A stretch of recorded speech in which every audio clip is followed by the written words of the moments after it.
Mga ahensya ng gobyerno pinagsabihan ng Malacanang na iwasan muna ang magagarbong Christmas party at magtipid, lalo na katatapos lang din ng sunod-sunod na paghagupit ng mga bagyo sa bansa. Balitang umaabante mula kay Aileen Taliping. Nais ni Pangulong Ferdinand Marcos Jr. na maging simple lang at iwasan ang magarbong pagdiriwang ng Pasko sa lahat ng ahensya ng gobyerno ngayong holiday season.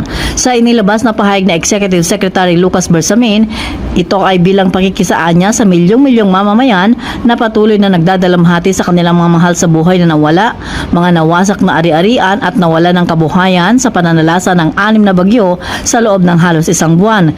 Hindi na niya kailangang maglabas ng opisyal na panuntunan dahil naniniwala ang palasyo na kayang magtipid sa kanilang selebrasyon. Hinikayat ni Bersamin ang mga tanggapan ng gobyerno na i-donate na lamang ang kanilang natipid sa selebrasyon sa mga komunidad na matinding nasa